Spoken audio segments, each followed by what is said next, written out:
mga nagbabagang balita. Deadline ng SIM card registration hanggang sa ika-25 ng Hulyo. NTC nagbabala sa mga hindi pa nakakapagparehistro. Driver's license at iba pang government ID, digital na gamit ang super app ng DICT. Georisk PH application, laking tulong sa pagbibigay babala sa mga geohazard areas sa Cordillera. Proyektong flood early warning system ng Australia, ipinasakamay na sa Baguio City. At trail run for a cause, hatid ay kabuhayan sa mga solo parents.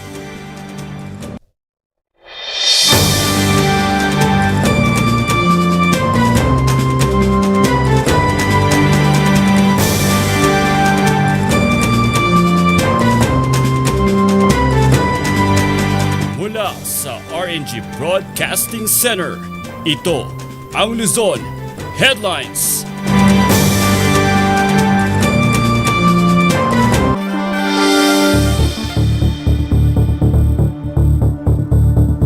Magandang hapon, Northern Luzon.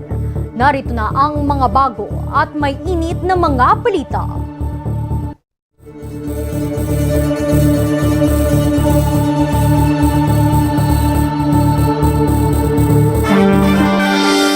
Ipinakikilala sa Cordillera ang bagong application ng PHIVOX na Georisk PH. Isa sa mga kakayahan nito ang pagtukoy sa mga panganib na dulot ng ulan at lindol sa isang lugar. Magbabalita Charles Limon. Tandang-tanda pa ni Teresita ang mga pangyayari nung yumanig ang 1990 killer earthquake sa Baguio City. 33 taon na ang nakakalipas pero bakas pa rin sa kanya ang takot na iniwan ng lindol. Nagtakbuhan kami, lumabas kami doon sa ground hanggang natapos yung kwan, pinauwi kami ng manager namin. Kaya noon na-trauma kami. Kung may lindol, natatakot na kami. Pero muling nagbalik ang kanyang mapapait na alaala nang yanigin ng magnitude 7.3 na lindol ang Abra noong nakarang taon. Kaya pag may lindol na, natatakot na kami, natutrauma na kami, and then we keep on praying na wag naman sana na lalakas. Ayon sa PHIVOX, posible pa ring makaramdam ang Cordillera ng magnitude 7 na lindol lalo na't matatagpuan sa rehiyon ang 18 aktibong fault line. Bagay na matagal nang pinaghandaan ng PHIVOX. We provide regular trainings and seminars. And one of the mandates ng opisina is really this information dissemination campaigns and providing trainings sa mga DRM officers and of course hindi lang sa kanila but sa mga LGUs din. Nito lamang nakarang linggo, ipinakilala sa Cordillera ang Georisk PH. Daman po dito sa inyong lugar. So, pag after po ng mag-generate, magdadan po siya. So, ang gagawin niyo po is i-resolve. After looking at this, ito na po yung seismic assessment niya. So, papansin niyo, ito yung location. So, mapapansin niyo po yung mga linya na naandyan. These lines would point you to the nearest part of the fault. Ito isang database system application ng PHIVOX na makakapagturo sa mga hazard zones sa Cordillera. Mayroon itong 3 individual applications gaya ng Hazard Hunter PH, GeoAnalytics at GeoMapper. Ang mga ito ay makakapagbigay ng mga rekomendasyon sa mga residenteng nakatira sa mga hazard zones. So, kapag ginamit niyo po yung Hazard Hunter PH, may mapa po na lalabas at magdo-double click lamang po kayo or double tap at lalabas na po agad ang report at sasabihin po kung kayo ba ay ligtas or kayo ba ay prone, no? Or meron bang kaakibat na panganib no, ang inyong mga bahay or kabahayan sa mga panganib ng natural, nadudulot ng mga natural events. Bagay na malaking tulong sa comprehensive land planning ng pamahalang lungsod ng Baguio. Sa pag-aaral ng CDRMO at MGB Cordillera, halos lahat ng barangay sa lungsod ay nasa red zone. Ito'y mga lugar na mataas ang tsansang makaranas ng landslide. What we are interested here is for us to come up with a more accurate risk assessment. Like we have to have an estimate on how many people will be affected, how many people or assets or facilities or utilities are in the buffer zone. Meron tayong 5 falls dito, dito sa siyudad ng Baguio. And ang nakita rin namin are yung mga holes. Dami rin natin, especially on the western part. Kasi yung western part are basically limestone. At alam mo, ang limestone talagang prone yan sa mga sinkhole. Taong 2018 nang unang i-develop ang G-Risk PH sa pangunguna ng FIVOLCS at iba pang mga ahensya. Charles Nicolimon para sa Luzon Headlines. Sa nalalapit namang pagtatapos ng extension ng SIM card registration, nagbabala ang NTC sa mga hindi pa nakakapagparehistro. Narito ang report. Madalang na kung magdala ng pera ang college student na si Rodel. Mobile banking kasi ang kanyang ginagamit sa mga transaksyong kinakailangan ng pera. Dahil sa kanyang numero sa cellphone, pumapasok ang mga one-time passwords ng mga transaksyon.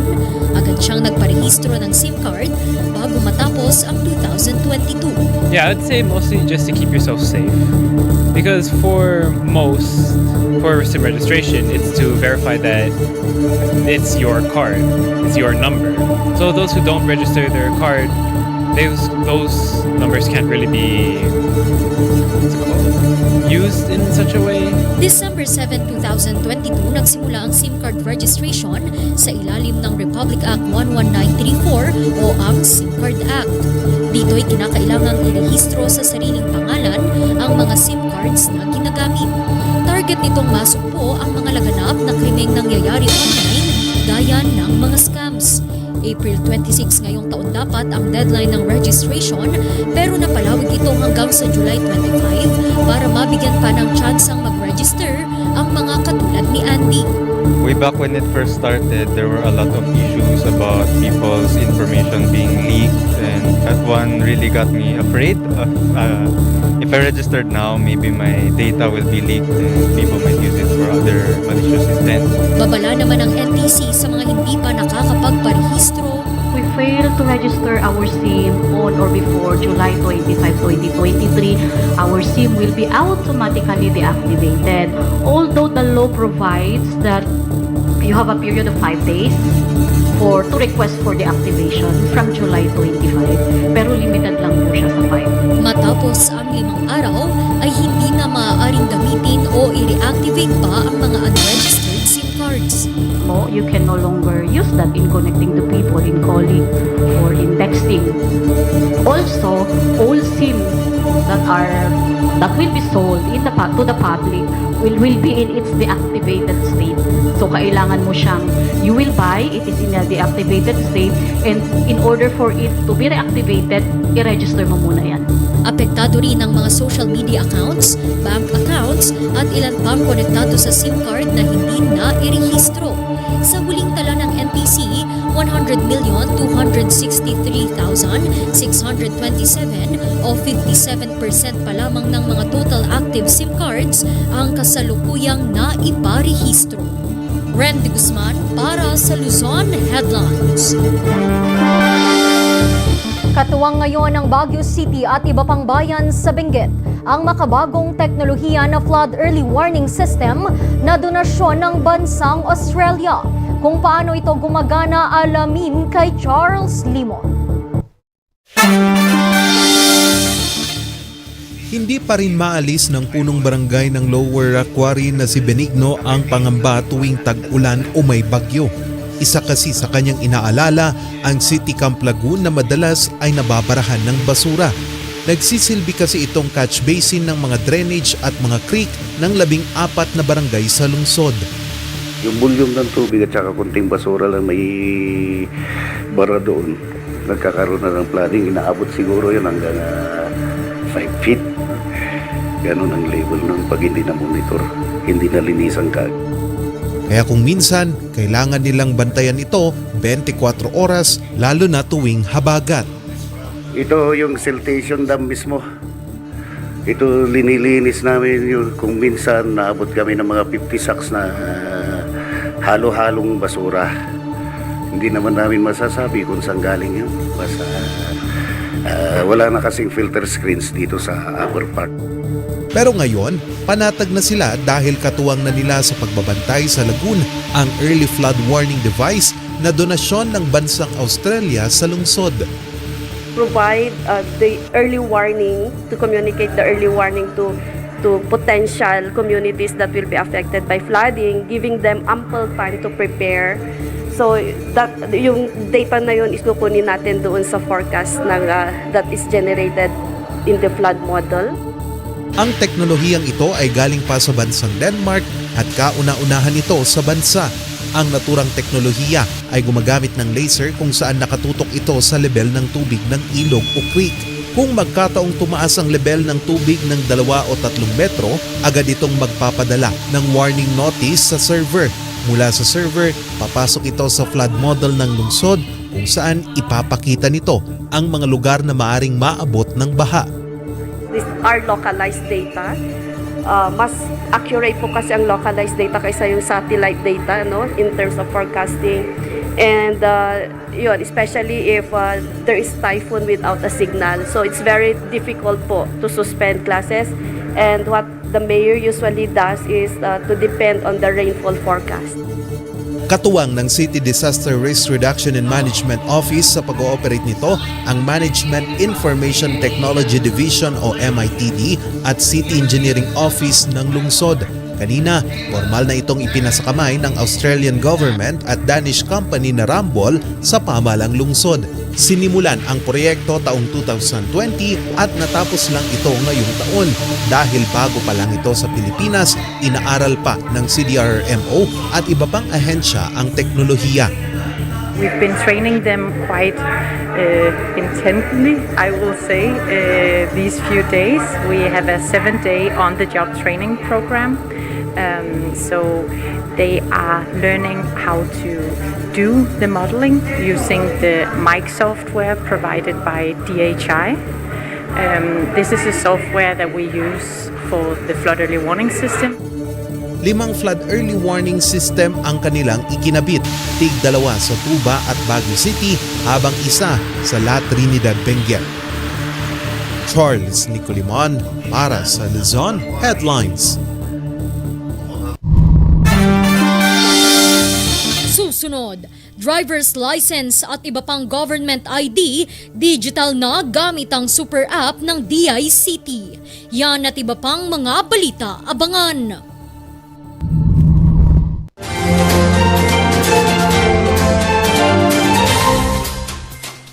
7 healthy habits para sa healthy Pilipinas. Galaw, baka ma-stroke. Like, bike, jog, jump, rope. I'm so kumain na sapat, dapat palansay. Pinggang Pinoy, manamit. There you have it. Isa sa 7 healthy habits. Sundin! Do it na yan. Susunod ay unahin at mamanahin ng mamamayan. Ay healthy Pilipinas. Malakas sa magandang bukas. Ang bawat Pilipino sa mundo. Sa ulado ang pitong ito. 7 healthy habits, go na go! To those of you interested to join our free art lessons, we will be doing it every Saturday, no? And it will be from 9 o'clock to 11:30. We will do it here. Gamitin mo yung galing mo sa art. So join and be counted. Kasama mo sa iyong pag-asenso ang King's Vita Plus Animal Feed Supplement. Andito na ang pampabilis sa paglaki at pampabigat ng inyong alagang baboy. Ang King's Vita Plus Animal Feed Supplement bago, kumpleto at puno ng mga sangkap. Tested and proven, sigurado at epektibo. Mabibili sa mga Agrivet stores. King's Vita Plus Animal Feed Supplement.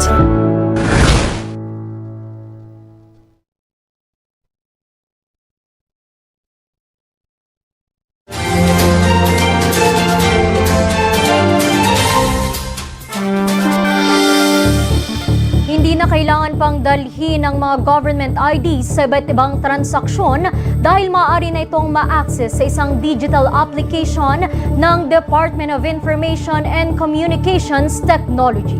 Narito ang report. Nagkaubusan na noong Abril ang supply ng plastic cards ng LTO na siyang pinag-iimprentahan ng mga driver's license. Dahil dito, aabot na sa higit 16,000 ang backlog sa mga lisensya sa Cordillera pa lamang. Pero rest assured naman, yun nga po yung mga previous issuances na ng central office is yun na nga po. Hopefully by September and October ay makaproduce na tayo. Ang ating opisina naman, as to, syempre ang inaantay po natin ay directives from the central office. Ang alam ko naman na po, nabigyan po yung supplier until the end of September. Sa papel na muna iniimprinta ang mga lisensya. Problema ng ilan, madali itong mapunit o baka'y mabasa at masira. Pero sa bagong ipinakikilalang super app ng DICT, maaari nang hindi dalhin ang lisensya kahit saan magpunta. Sa pamamagitan kasi ng aplikasyon, ma-access na ang digital driver's license at ilan pang mga government IDs. Nandun na po, one-stop shop, nandun na po yung mga national IDs natin. At hindi na po tayo pipila, mag-post doon na lang po. Sa app na po tayo mag-a-app. Pag pumasok ka doon, there will be many wallets. Lagi siyang nandun na lahat siya. So para siyang may mga folders. So nandun na. You can just click whatever na gusto mo. Kakailanganin lamang na mag-register gamit ang valid government ID at sagutin ang ilang mga detalye para tuluyang makagawa ng account. Kapag naaprubahan, lahat ng iyong rehistrasyon sa mga ahensya ay bukas na makikita sa naturang application. Single sign-on, pagpasok mo doon, validated ka na, authenticated ka na, that proves that you are whom you are claiming. So, yun po yung isang maganda doon. So, when you transact with any government agencies, one single identification only, which will be provided by the Super App. Paninigurado naman nila, ligtas ang Super App mula sa mga scammers, lalo na at gumagamit ang aplikasyon ng maraming verifikasyon bago tuluyang magamit ang mga personal na detalyeng nakatala sa app. June 2, inilunsad ang naturang Super App sa Cordillera. Randy Guzman para sa Luzon Headlines. Sa iba pang mga balita, nakiisa ang iba't ibang ahensya sa Cordillera sa pagdiriwang ng Arbor Day noong weekend. Yan at iba pang mga balita sa rehiyon, ihahatid ni Charles Limon. Sabay-sabay na nagtanim ang mga kawani ng Baguio City Police Office ng mga ornamental plants sa Rose Garden sa Baguio City. Ito'y sa kanilang pakikisa sa Arbor Day o ang araw ng pagtatanim ng mga puno. Kaya ang ibang ahensya nakiisa na rin. Isa na dito ang Office of Civil Defense Cordillera at Regional Special Training Unit ng Cordillera Police Regional Office. Nagtanim sila ng mga binhi ng pine tree sa Barangay Ambassador, Tublay, Benguet. Dumalo naman sa pagtatapos ng higit 600 mag-aaral ng Ifugao State University noong Sabado si Department of Budget and Management Secretary Amena Pangandaman. Siya rin kasi ang naimbitahan ng universidad bilang guest of honor and speaker sa aktibidad. Pero bago pa nito, binigyang pugay siya ng pamalang panlalawigan ng Ifugao at binigyan siya ng pangalang Malinay. Naging mainit naman ang pagdiriwang ng Matagawan Festival sa Tabuk City, Kalinga. Ito'y sa pagdalo ni Department of Agrarian Reform Secretary Conrado Estrella III. Dahil dito, idineklara siyang adopted son ng lungsod at binigyan ng pangalang Agsingan nang ibig sabihin ay matapang na mandirigma, mga ngaso at huwarang lider. Nakisaya rin ang kalihim sa ika-73 anibersaryo ng pagkakatatag ng lungsod. Charles Nicolimon para sa Luzon Headlines. Legal nga bang pagbabaklas ng mga plaka ng sasakyan? Alamin yan sa Ikawat ang Batas.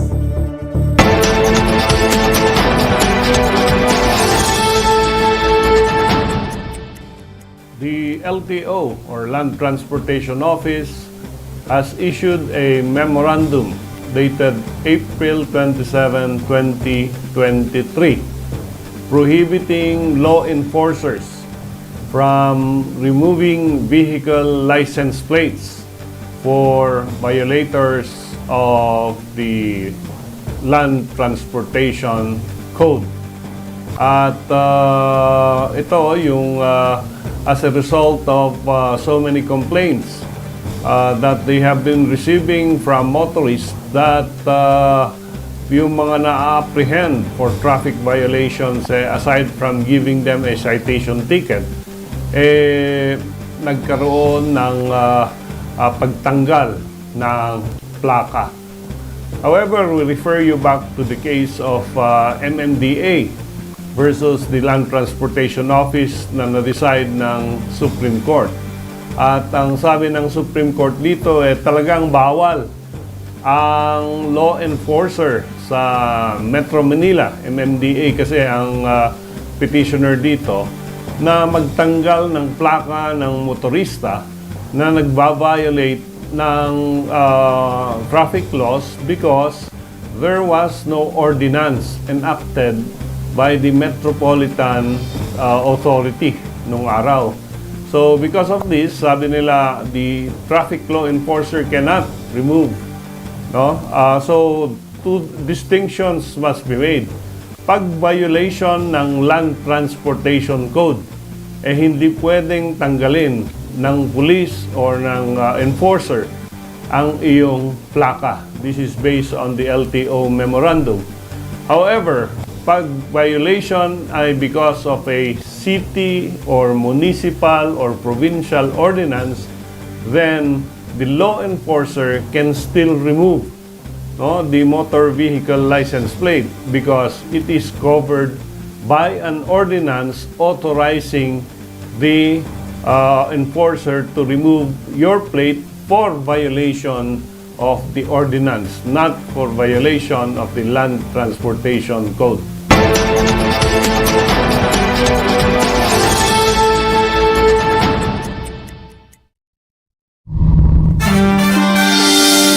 Susunod, trail run for a cause, hatid ay kabuhayan sa mga solo parents. Ang detalye abangan.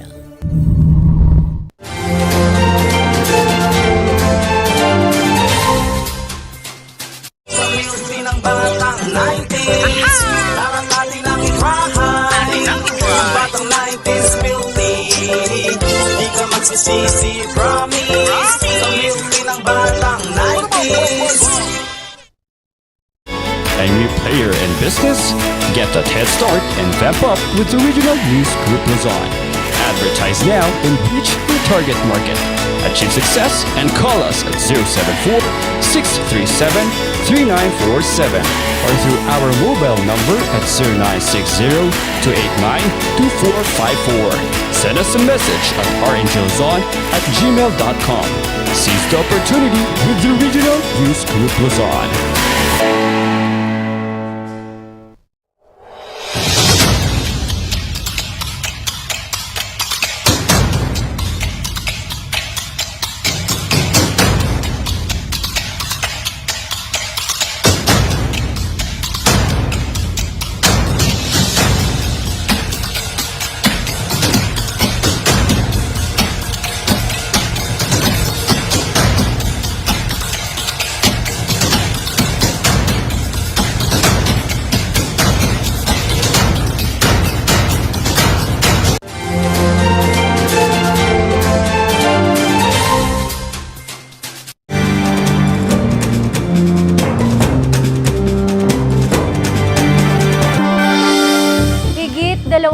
Ang lumahok sa isang trail run for a cause sa Baguio City kahapon. Ang mga malilikong kasing pera gagawing pangkabuhayan para sa mga solo parents ng lungsod. Narito ang report. Sa trabaho at kulang sa ehersisyo ang arkitektong si Ariel. Kaya ito ang kanyang naging inspirasyon sa pag-organisa ng isang trail run event. We are a group of architects. Our name is Lead Plus, and we are practicing talaga sa mga design and construction industry, and we realize the importance of awareness of our mental and physical. So nangyari kasi we are always working. Nafa-forgot na namin yung physical. Aabot sa higit 200 ang lumahok sa aktibidad na isinagawa kahapon.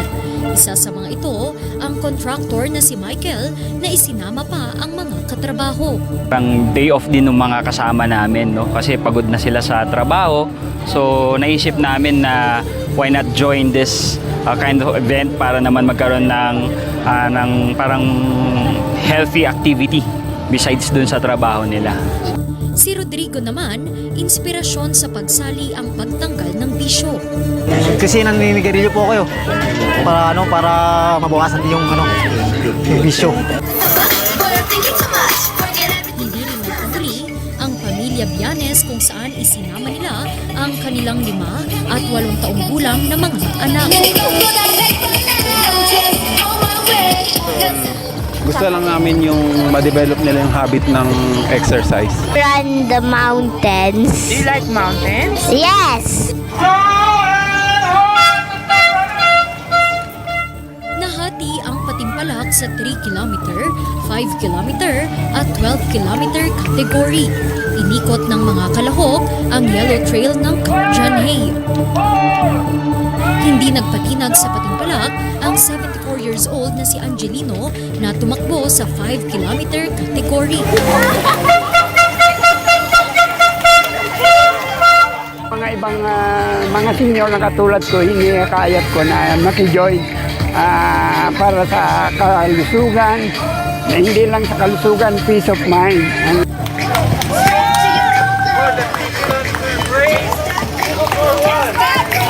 Unang nakatapos naman ng 12 kilometer category ang 55 years old na si Domingo. Our champion in the 12 kilometer race, 205 Domingo Iglesia. Pero kung minsan, itong first na pan ko lang pagkapanalo. Nung tumakba ko ng itago niya, nag-second din ako. Ang mga malilikom na pondo sa Patimpalak ay mapupunta sa pangkabuhayan ng grupo ng mga solo parents sa Baguio City. Therapy for us. It makes us feel good. And then one thing more, because we can actually sell products made by solo parents. You know, it is very uplifting. Layon pa ng grupo nila Ariel maglunsad ng iba pang aktibidad para makatulong sa komunidad. Randy Guzman para sa Luzon Headlines. At yan ang mga balitang nakalap ng Luzon Headlines ngayong araw. Muli, maraming salamat at magandang araw sa ating lahat.